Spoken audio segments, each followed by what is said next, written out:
Hi friends, ನೀವು super ಆಗಿರುವಂತಹ ಬಿರಿಯಾನಿ ತಿನ್ನಬೇಕು ಅಂತ ಯಾವುದ್ಯಾವುದೋ ಹೋಟೆಲ್ ಹುಡುಕ್ತಾ ಇದ್ದೀರಾ? ಅಂಥದ್ದೆಲ್ಲ ಮಾಡೋದಕ್ಕೆ ಹೋಗಬೇಡಿ. ಮನೆಯಲ್ಲಿ ಸೂಪರಾಗಿ ಟ್ರೈ ಮಾಡಿ.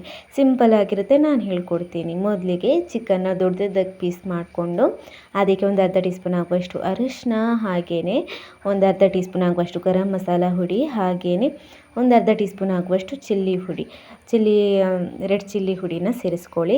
ಅದಾದಮೇಲೆ ಅರ್ಧ ನಿಂಬೆಹಣ್ಣಿನ ರಸನ ಹಿಂಡ್ಕೊಂಡು ರುಚಿಗೆ ಒಂದು ಸ್ವಲ್ಪ ಉಪ್ಪನ್ನ ಸೇರಿಸ್ಕೊಂಡು ನೀಟಾಗಿ ಮ್ಯಾರಿನೇಟ್ ಮಾಡ್ಕೊಳ್ಳಿ. ಒಂದು ಅರ್ಧ ಗಂಟೆನಾದರೂ ಎತ್ತಿಟ್ಕೊಂಡ್ಬಿಡಿ, ಚೆನ್ನಾಗಿರುತ್ತೆ. ಅದಾದಮೇಲೆ ರೈಸೂ ಅಷ್ಟೇ ನೀರಲ್ಲಿ ಚೆನ್ನಾಗಿ ತೊಳೆದು ಹಾಗೆ ನೀರಿನಲ್ಲಿ ಸ್ವಲ್ಪ ಹೊತ್ತು ನೆನೆ ಹಾಕಿಬಿಡಿ. ಅಷ್ಟೊತ್ತಿಗೆ ಮಸಾಲ ರೆಡಿ ಮಾಡ್ಕೊಳ್ಳೋಣ. ಮಿಕ್ಸಿ ಜಾರಿಗೆ ಒಂದು ಗಡ್ಡೆ ಈರುಳ್ಳಿ, ಒಂದು 3 ಕಾಯಿ ಮೆಣಸು, ಹಾಗೆಯೇ ಒಂದು ಅರ್ಧ ಕಟ್ಟಾಗುವಷ್ಟು ಕೊತ್ತಂಬರಿ ಸೊಪ್ಪನ್ನು ಹಾಕ್ಕೊಳ್ಳಿ. ಒಂದು ಅರ್ಧ ಕಟ್ಟಾಗುವಷ್ಟು ಪುದೀನ ಸೊಪ್ಪನ್ನು ಹಾಕ್ಕೊಂಡು ನೀರು ಹಾಕಿ ರುಬ್ಕೊಳ್ಳಿ.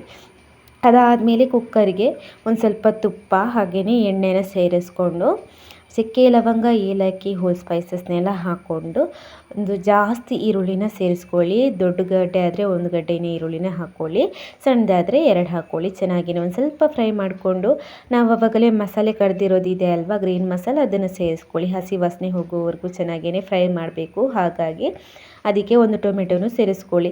ಟೊಮೆಟೊ ಜಾಸ್ತಿ ಹಾಕೋದು ಬೇಡ, ಬಿರಿಯಾನಿಗೆ ಒಂದು ಸಾಕಾಗುತ್ತೆ. ಚೆನ್ನಾಗಿ ಒಂದು ಸ್ವಲ್ಪ ಎಣ್ಣೆಯಲ್ಲಿ ಫ್ರೈ ಮಾಡ್ಕೊಂಡಿದ್ದಾದಮೇಲೆ ಮ್ಯಾರಿನೇಟ್ ಮಾಡ್ಕೊಂಡಿದ್ದೀವಲ್ವ ಚಿಕನ್, ಅದನ್ನು ಸೇರಿಸ್ಕೊಬೇಕು.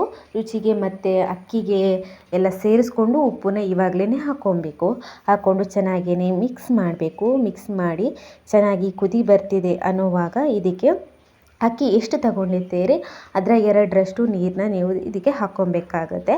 ಅದನ್ನು ಹಾಕ್ಕೊಂಡು ಚೆನ್ನಾಗಿ ಅಕ್ಕಿನ ಒಂದು ಸ್ವಲ್ಪ ಮಿಕ್ಸ್ ಮಾಡ್ಕೊಳ್ಳಿ. ಅಕ್ಕಿನಲ್ಲಿ ಚೆನ್ನಾಗೇ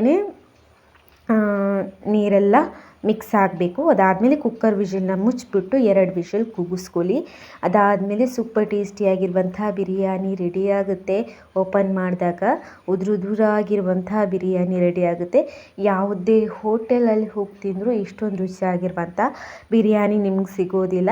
ನೀವೇ ಮನೆಯಲ್ಲಿ ಮಾಡಿಕೊಂಡು ತಿನ್ನೋದ್ರಲ್ಲಿ ಖುಷಿನೇ ಬೇರೆ ಆಗಿರುತ್ತೆ. ಸಖತ್ ಟೇಸ್ಟಿಯಾಗಿ ಬರುತ್ತೆ. ನೀವು ಒಂದು ಸಲ ಟ್ರೈ ಮಾಡಿ ನೋಡಿ, ಹೇಳಿ.